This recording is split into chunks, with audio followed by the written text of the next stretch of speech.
Wrestlers are human beings. That is breaking news. We seem to forget this from time to time, but they have ups and downs naturally like anybody else, and that's not easy. In fact, it's probably more difficult because when you do fall on hard times, you have millions of people ready to jump on your back and remind you. It does mean you have to ensure that pride doesn't come before a fall. On occasion, the best thing to do is simply put your hands up in the air and admit any failings, because we all fail. It's about how we get ourselves back up. There's plenty of these examples throughout the years though, so almost as a life lesson for us all, let's go through some of the most memorable. I'm Simon from What Culture. Please do hit that subscribe button. This is 10 WWE wrestlers who had to swallow their pride. Number 10, Goldberg. Bill Goldberg is a good dude. I say this as he is my dad, but also because there's many stories of him going out of his way to do good deeds. Even then, however, he is a badass in the ring. When it comes to matters of wrestling, it's rare that he'd come out and say that something went wrong. That changed in 2019 because it had to. Everyone and their dog knew that the Super Showdown match between Goldberg and Undertaker was not ideal. It was hampered by injuries and who knows what else, but by the end it was more worrying than it was entertaining, and Bill knew it. As such, he went onto Twitter to admit that he had accidentally knocked himself out and apologized for letting his fans down. Personally, I think when mistakes do happen, we're a little too fierce on social media, but the fact Goldberg felt the need to do this sums it up. The only response. Thankfully, he bounced back at SummerSlam in a very well-received squash match against Dolph Ziggler by doing all the things we enjoy him doing. And that's all we need too. Don't overthink it. Just have Goldberg come in and school some fool. More often than not, everybody is pleased. Number 9, John Cena. John Cena is nothing if not affable. Coming off the back of some beef that had been building up over 2 WrestleManias, the very real spat between he and The Rock finally came to a close when a man who can't be seen admitted he was wrong.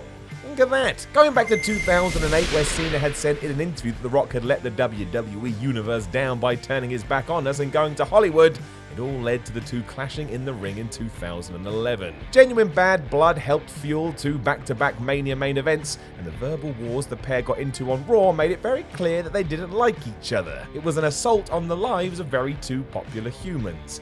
In 2018, though, things were very different. The dust had settled and Cena openly said that he had flubbed all this up and apologized to the Great One for questioning his methods. John said his reasons were ignorant and even called himself foolish and selfish.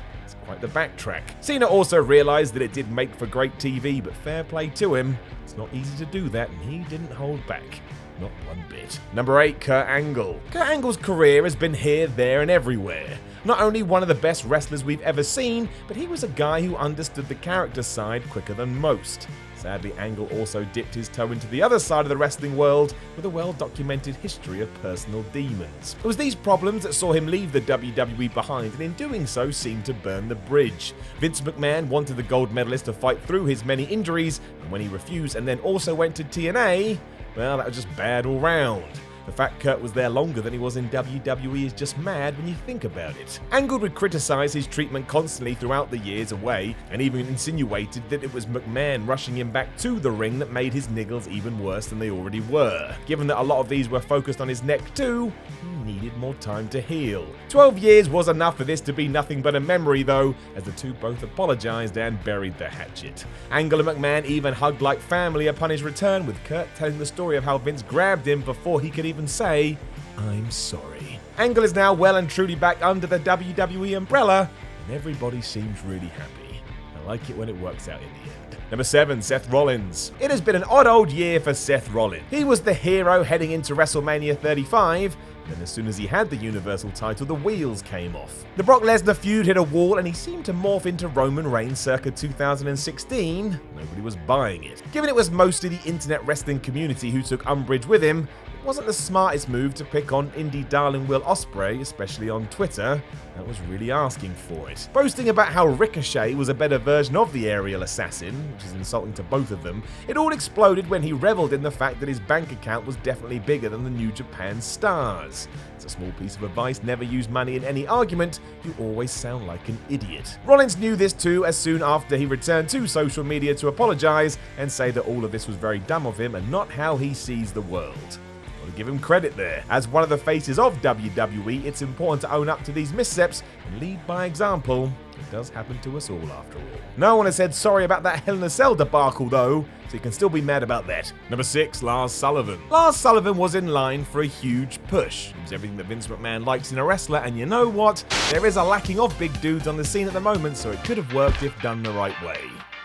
Certainly started in that direction. Taking out the likes of Kurt Angle, the Hardys, and the Lucha House Party, Sullivan was a monster and was ready to eat the WWE Universe alive. What hadn't been factored in was the fact that Lars had a very toxic history when it came to the internet. Many posts of his on message boards showcased misogyny, homophobia, and racism there's no excuse for, and he was rightfully called out for it. There's no room on earth for language like he used. Sullivan would release a statement saying just this, and he was also fined $100,000 by WWE, which is a lot of cash. There was a worry that this never would have happened if the comments hadn't come to light in the first place, but the main thing is that Lars has learned from these and educated himself, and I really do hope that is the case. Number 5, Braun Strowman. Braun Strowman is massive. Few guys are ever going to be smaller than him, but even he cannot control Brock Lesnar.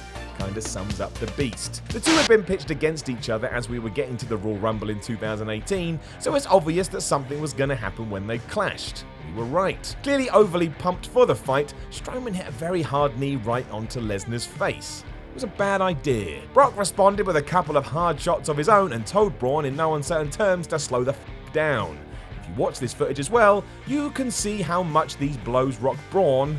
Lesnar was just something else. The monster among men admitted that he had been to blame here and that he had ensured to right this with the former UFC champ when all was said and done. Apparently the two even laugh about it now, before Brock went and ate Strowman's family. I don't think that's true. Either way, this was a smart move by Braun.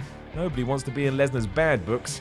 Not even for a minute. Number 4, Nia Jax. Much like Brock, do not piss off Ronda Rousey. This is really dumb. No matter how badass you think you are, she will tear you to pieces. They are just the facts. She carried that idea on in the world of pro wrestling too by proving that she had a knack for it, but even Ronda couldn't get through her first year in WWE without the fans turning on her. By the time we got to Survivor Series 2018, she was being booed for really no reason at all. That did change the plan somewhat as the new bad guy persona was born, and Rousey relished in it. She didn't have to dance for the audience anymore, so started to carry herself like she once did in the Octagon.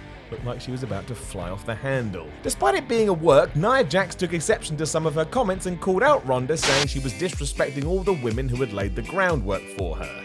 Nia even confronted Rousey about this, where Ronda said she didn't mean it as anything bad. Clearly Nia agreed because she apologized and said that her signing with the company was a big deal for all women performers. Jax even offered to be a sounding board if she needed to vent. I do need to throw in at this point, all of this happened on Total Divas, so take it with a pinch of salt. But it was still kinda nice. A bit of respect thrown towards the rising Rousey. Again though, if you've seen this show, I mean sometimes I don't even think the people are real, just actors dressed up. Number 3, Ric Flair. Remember when Shawn Michaels looked Ric Flair dead in the face and said, "I'm sorry, I love you"? It was good, right? We can just pretend it was the Nature Boy's last match because it's better that way, and it was a moment we all remember. Fast forward 9 years, and things weren't so good between the two. Happening when a 30 for 30 documentary was being made on Flair, HBK made some comments about his foe that apparently Rick didn't like. Saying that Rick doesn't love Richard Flair, his real name, what he was alluding to was there was some reluctance for the 16-time world champion to be himself and not his character. What did Flair do? He asked Shawn who the hell he was to judge him, and he was not in such a position to do so. Whatever happened at WrestleMania 24 seemed dead and buried. As it turned out, this was just Rick being Rick. He said sorry afterwards and alluded to the fact he was getting upset about some stuff and that he took it out on the Heartbreak Kid. To underline this, he reminded us that Michaels and Ricky Steamboat were the best wrestlers he'd ever been in the ring with, and that was that. Thankfully, we all moved on. Number 2, Chris Jericho. Chris Jericho never holds back. If he wants to say something, he says it, and if he thinks you've done something wrong, he will tell you. He even did this with Brock Lesnar, and if you do that, nobody is safe. Way back in 2012, though, Jericho found himself in the middle of a new feud with CM Punk for the WWE title. That program would also run through the house show circuit, and almost cause a somewhat regretful incident. Deciding he was going to be a super dick on a night in Brazil, he wound up the fans by getting the country's flag, scrunching it up, and stomping on it. It worked in the sense the crowd went nuts, but it was also a very, very bad idea. Doing this is against the law in South America, and Jericho was on the cusp of being arrested. When he discovered this, however, he apologized straight away and admitted he'd simply made a bad call. Having to do something WWE suspended him for 30 days, I would presume to show the Brazilian authorities that they weren't taking it very seriously. Number 1. Hulk Hogan. Well, he was always going to be here somewhere, wasn't he? Here he is. In 2015, Hulk Hogan was outed for using racial remarks from a 2007 sex tape, and the end result was his termination from the WWE. Right and only move. Hogan did apologize for this and released a statement highlighting how his comments were unacceptable and that there was no excuse for it. It led to a 3-year blacklisting from WWE before he would be welcomed back through the doors. Even then, many questioned if it was the right move. Hulk would also say sorry to the current locker room for his past slurs and reiterated the sentiments that he had made before. It's all still up in the air how the roster took this, especially as guys like the New Day came out and said they wouldn't associate with the Hulkster until a genuine effort to change had been made. Again, you can't say fairer than that. All of this was just awful and still kind of is, really. Let's just hope that, yet again, some serious learning and educating has been done, because nothing is more important than that. Know of any other wrestlers who had to swallow their pride? Let us know in the comments below, and don't forget to like, share, and subscribe. Then head to whatculture.com and read yourself some articles, and follow What Culture on Twitter at WhatCultureWWE. My name is Simon from What Culture, and I will talk to you again soon.